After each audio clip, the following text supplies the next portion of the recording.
Good morning friends, my name is Ankita Patel, सोमक विद्यालय Killa Pardi, subject Hindi. Chapter number 2 एक जगत एक लोक के अभ्यास के प्रश्नों के उत्तर हम देखेंगे।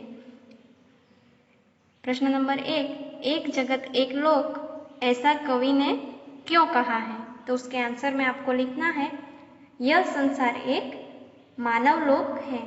एक ही चंद्रमा सारे संसार में अपनी चांदनी फैलाता है। एक ही सूर्य सारे संसार में प्रकाशित करता है। दुनिया के सभी लोग एक ही धरती पर और एक ही आसमान के नीचे रहते हैं। इस प्रकार प्रकृति के तत्व हम सबके लिए एक हैं। इसलिए कवि ने एक जगत एक लोक कहा है। प्रश्न नंबर 2, एक रक्त का अर्थ समझाइए। तो मनुष्य चाहे किसी भी देश, जाति और धर्म का हो, उसके रक्त का रंग लाल ही होता है। रक्त के रंग की समानता से साबित होता है कि पूरी मनुष्य जाति एक है। भले ही हमारे रूप रंग भिन्न हो, पर भीतर से हम सब एक हैं। प्रश्न नंबर 3, हमारा धर्म क्या होना चाहिए? तो हमारा धर्म क्या होना चाहिए? तो काव्य के अनुसार सबकी प्रगति हो, सबको न्याय मिले और मानवता की रक्षा हो, यही हमारा धर्म होना चाहिए। प्रश्न नंबर 4, हमारा जीवन सुख दुख की एक कहानी है, ऐसा कवि ने क्यों कहा है? तो उसके आंसर में, सभी मनुष्य के जीवन में कभी सुख के दिन आते हैं तो कभी दुख के दिन आते हैं। किसी का सारा जीवन न केवल सुखी होता है, न केवल दुखी होता है। जीवन में बारी बारी से सुख और दुख आते रहते हैं। इसलिए कवि ने कहा है कि हमारा जीवन सुख दुख की एक कहानी है। प्रश्न 2, ऊंचे स्वर में पढ़िए। तो हमें ये शब्द को ऊंचे स्वर में पढ़ना है। तो सूर्य, सुख दुख, रक्त, अस्थि, प्राण, गाये, गूंज, हर्ष, ऐक्य, यहाँ पे हर्ष, कर्म, प्रगति, लहराए, विश्व शांति। प्रश्न नंबर 3, उदाहरण के अनुसार निर्देशित वर्ण से शुरू होने वाले शब्द बनाइए। तो उदाहरण क से शुरू होने वाले शब्द यहाँ पे हमें लिखना है। तो उदाहरण कौवा, कमल, कागज और कौशल। ऐसे ही हमें ग, ग, च और म के उदाहरण लिखने हैं। ग से गणेश, गमला, गज और गीत। घ से घर, घड़ी, घंटा और घटना। च से शुरू होने वाले शब्द चरखा, चमचा, चरण, चटाई। म से शुरू होने वाले शब्द महल, मकान, मक्खन और मोर। प्रश्न 4, शब्द सारणी। यहाँ पे शब्द सारणी दी गई है, इसमें से हमें शब्द ढूंढने हैं और उसको उदाहरण के जैसा लिखना। उपरोक्त सारणी में कुछ सार्थक शब्द दिए गए हैं, उन्हें ढूंढिए और उनका वाक्य में प्रयोग कीजिए। जैसे कि बाइबल, यहाँ पे दिया गया है बाइबल, तो उसका वाक्य में प्रयोग, बाइबल धर्म ग्रंथ है। ऐसे ही दूसरे शब्द ये शब्द सारणी में दिए गए हैं, तो हमें उसका वाक्य में प्रयोग करना है। तो यहाँ पे महाभारत, तो हमें महाभारत लिखना है और उसका वाक्य महाभारत महाकाव्य है, ऐसे नोटबुक में लिखना है। दूसरा, पारसी, यहाँ से पारसी। पारसी अग्नि की पूजा करते हैं। यहाँ हिंदू, तो हिंदू मंदिर में जाते हैं।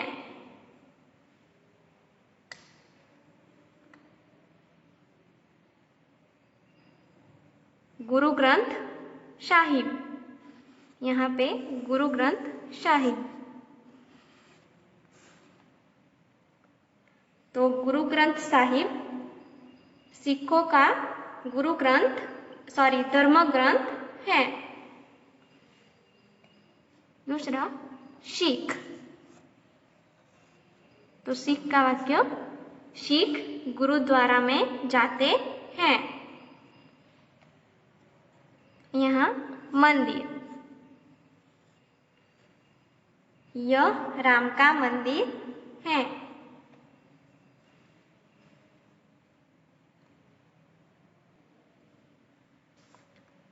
यहाँ रामायण, तो रामायण हिंदुओं का धर्म ग्रंथ है। साईं, साईं एक संत है। यहाँ पे मस्जिद, तो मस्जिद मुसलमान मस्जिद में नमाज पढ़ते हैं। अवेस्ता, तो अवेस्ता पारसियों का धर्म ग्रंथ है।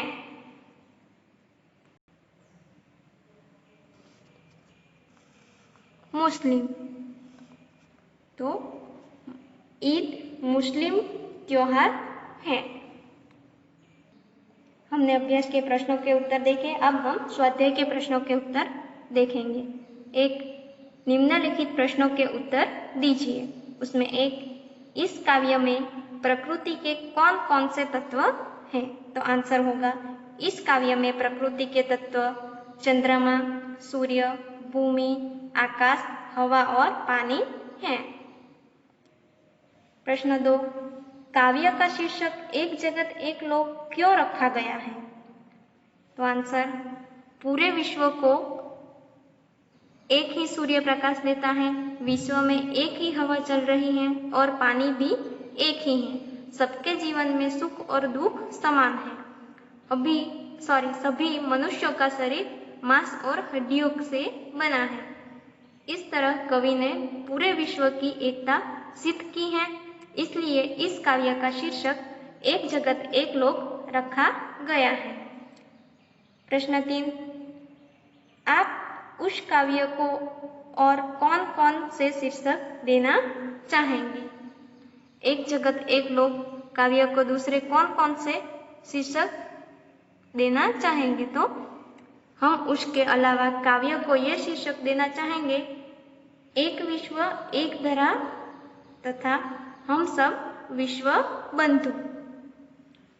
प्रश्न 4, सभी नदियां अलग अलग हैं, फिर भी कवि क्यों कहते हैं कि एक ही पानी? तो सभी नदियों के पानी की वैज्ञानिक संरचना एक जैसी है। सभी नदियों के पानी का मनुष्य के लिए समान उपयोग है, इसलिए कवि अलग अलग नदियों के पानी को एक ही पानी कहते हैं। प्रश्न 2, विलोम अर्थ वाले शब्दों के जोड़े बनाइए और उदाहरण अनुसार वाक्य में प्रयोग कीजिए। यहाँ शब्द दिए गए हैं और यहाँ विलोम शब्द हमें यहाँ से ढूंढ के लिखने हैं। तो उदाहरण, मेरे घर के पास मीना का घर है। तो यहाँ पे शब्द में पास है, तो उसका विलोम शब्द यहाँ पर दूर। तो एग्जाम्पल, मेरे घर के पास, यहाँ पास मीना का घर है, मीना सॉरी विलोम वाक्य सेंटेंस बनाते। मीना का घर मेरे घर से दूर नहीं है, ऐसा सेंटेंस हमें बनाना है। यहाँ पे शुभ, तो शुभ, शुभ का विलोम शब्द कौन सा है? तो शुभ का अशुभ, तो यहाँ पे अशुभ। तो वाक्य होगा विजयादशमी का दिन सबके लिए शुभ दिन है। और अशुभ का वाक्य कल का दिन आपके लिए अशुभ था। दूसरा चेतन, शब्द में चेतन, तो उसका विलोम शब्द कौन सा है? तो जड़, जड़। तो वाक्य वृक्षों में भी चेतन है, वनस्पति जड़ नहीं है। तीसरा शब्द जीवन, यहाँ पे जीवन, जीवन का विलोम शब्द है मृत्यु, मृत्यु। तो वाक्य है औषधियां हमें जीवन देती है, औषधियां हमें मृत्यु से बचाती हैं। दूसरा स्वामी, स्वामी, स्वामी का विलोम शब्द है दास, यहाँ पे सॉरी दास। तो वाक्य ईश्वर सबका स्वामी है, और विलोम सेंटेंस दास वह किसी का दास नहीं है। शब्द है प्रकाश, प्रकाश, प्रकाश का विलोम शब्द है अंधकार।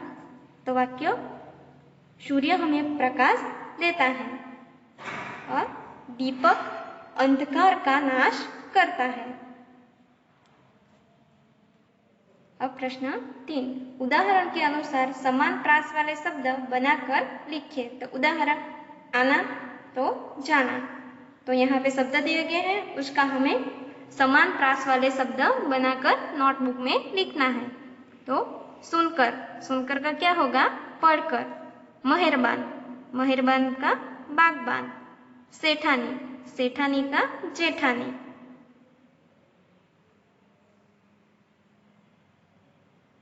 जेठानी, ये हमें इनमें से ढूंढकर लिखना है। सुनकर का तो पढ़कर, मेहरबान तो बागबान, और सेठानी का जेठानी। ये आपको नोटबुक में ऐसे सुनकर का पढ़कर, ऐसे आपको एक के नीचे एक लिखना है। प्रश्न 4, निम्नलिखित भाव दर्शाने वाली काव्य पंक्तियां लिखिए। यहाँ पे वाक्य दिया गया है, हमें उसकी काव्य पंक्ति लिखनी है। पूरे विश्व में एक ही सूर्य का प्रकाश है, एक ही हवा चल रही है और एक ही प्रकार का जल है। तो उसकी पंक्ति होगी एक तेज, एक हवा, एक ही पानी। तो आपको ये पहले का एक तेज, एक हवा, एक ही पानी, ये आपको लिखना है। 2, समता का यह गीत पूरा विश्व हमेशा गा रहा है। तो हर्ष भरे गाए हम राग सुहाने, समता और ममता के गीत तराने। ये आपको आपकी नोटबुक में लिखना है। प्रश्न 5, समानार्थी शब्द ढूंढकर घेरा बनाइए और लिखिए। तो यहाँ पे समानार्थी शब्द दिए गए हैं, इसमें से ढूंढना है और उसका घेरा बनाना है और यहाँ पे लिखना है। तो पहला है लोक, लोक का समानार्थी क्या होगा? विश्व और दुनिया। तो यहाँ पे हमें लिखना है विश्व, दुनिया। दूसरा क्या है? मान। मान का समानार्थी क्या है? सम्मान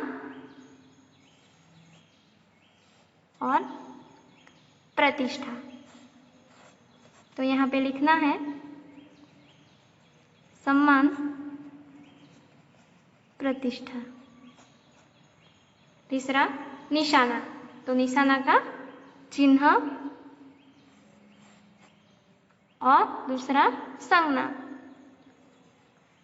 तो संज्ञा यहाँ पे चिन्ह और संज्ञा। चौथा हाथ। हाथ का समानार्थी होगा हस्त और दूसरा पाणी। तो यहाँ पे हस्त और पाणी। पांचवा अंबर। तो अंबर का क्या होगा? तो आसमान, आसमान, गगन। यहाँ पे आसमान और गगन। प्रश्न नंबर 6। प्रश्न 5 में आपने जो दो समानार्थी शब्द ढूंढे हैं उनका वाक्यों में प्रयोग कीजिए। उदाहरण, हाथ पानी। तो सीता ने सीता ने पानी से पानी पिया, यानी कि हाथ से पानी पिया। ऐसे हमें सेंटेंस बनाने हैं। तो आपको ये शब्दों के सेंटेंस खुद ही बनाने हैं।